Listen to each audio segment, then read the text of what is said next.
Welcome back, Julie. Thank you for being here again. Um, you might have seen Julie and I were chatting back in December about holiday overwhelm. So I wanted to invite Julie back to have a chat about sunscreen today. Very timely summer Yeah. discussion. Yeah, yeah, yeah. Do you want to share your story?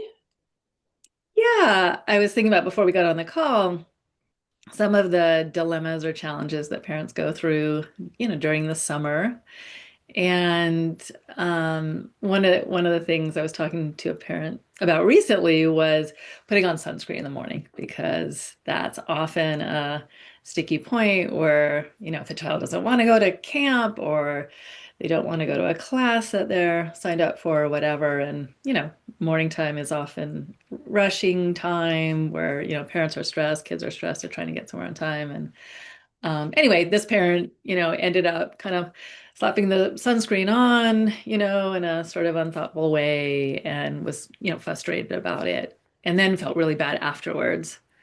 And I think many of us have been in that situation, whether it's sunscreen or kind of, getting someone quickly into a car or, you know, just being a little bit rougher than we want with somebody, with our Mhm. child. And it's tough, It is. It's Yeah. really tricky. My youngest, she's very independent and has Mm, been fiercely independent since she was little. And I remember like picking her up after daycare, and she would always need to get in. This is when she was quite young, need to get in her car seat and do herself up, buckle herself up all by herself. And if you dared to mhm. help her with any part of that, she'd have to undo it all and start from scratch again. So I relate to this completely. Yeah, yeah, yeah. So in this situation, the incident had already happened and the parent was feeling bad about it. So we ended up talking about repair Mhm. because it had already happened. So we were talking about how to come back to this parent's daughter and just say, oh, I was thinking about this morning. It was a hard morning. And, I know I was rushing and I was too rough and I got frustrated. And I'm really sorry about that. And, Mhm. you never, my frustration is not your fault. My frustration or anger is not your fault. Mhm. And I'm going to try to do better next time. And I think a part of repair is obviously the apology, but also the intention or the statement of like, I'm working on doing this differently now, you know? Absolutely. And I think the repair part is really, I mean, it's so, so important, but it's also a tricky one because Mhm. I'm not saying this happened for this person, but there's this tendency often for it to be sorry, but Yeah, because I exactly. think that's how so many of us were brought up. And what that does to the child and the relationship and what it teaches them. Yeah, Um, and then also, like you're saying, like explaining the situation in a way that isn't sorry, but right, I'm exactly. sorry I did that. I shouldn't have done that. This is what was happening for me. This is what I'm going to do next time or what I'm working on. And I think it also gives them a really beautiful, like the child, a really beautiful framework to also work with and to be able to understand that just like an adult, it's okay to make mistakes. We all do. Yeah, Um, yeah, and this is how I can also kind of have the language and the framework to work with it. Actually, yeah. it's funny because this morning when we were rushing this morning. We were late, which Hmm. we normally aren't. I let my girls sleep in this morning and I said, I'm so sorry, girls. We I should have woken you up earlier. I really wanted to let you sleep in because we got to bed late last night. Yeah. Um, but so this rushing is my fault. I'm sorry.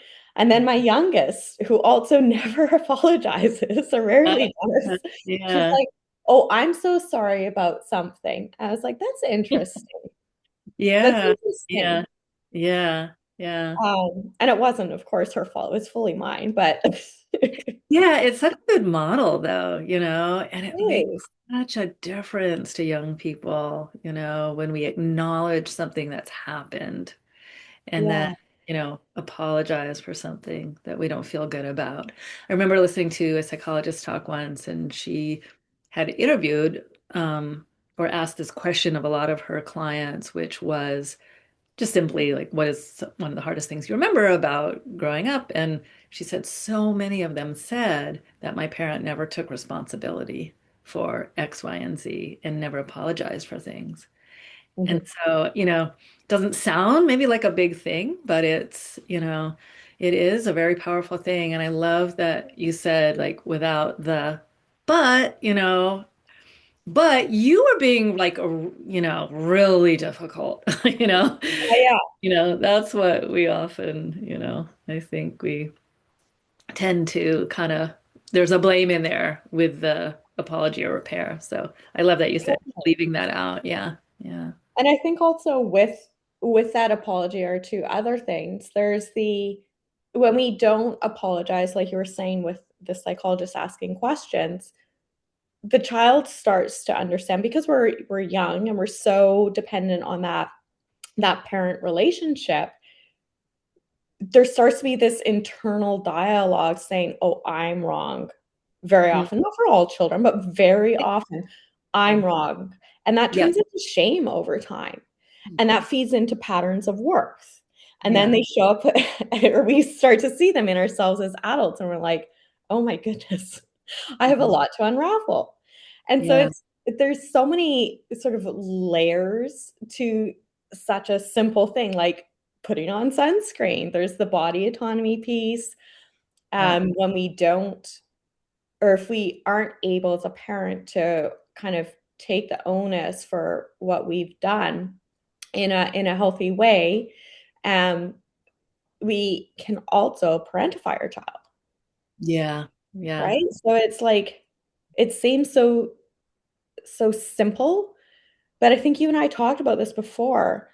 Mhm. It's really the simple things, right? Like I think often we're in a world where we're looking for these quick fixes and like these glamorized like Yeah. ways of doing things, but it really comes back to those very simple pieces that we overlook, like sleep, eating Yeah.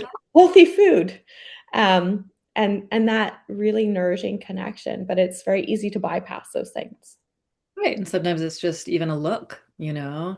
our kids are so in tune with how we're doing and how we're feeling that they Hmm. just look at our face. We walk in the door, we've had a hard day, or, Hmm. or there's some kind of stress we're not talking about, and they don't know what it is, but, so they're just so in tune with us. Hmm. Yeah. Yeah, it's beautiful, but it's a lot, and yeah. Yeah.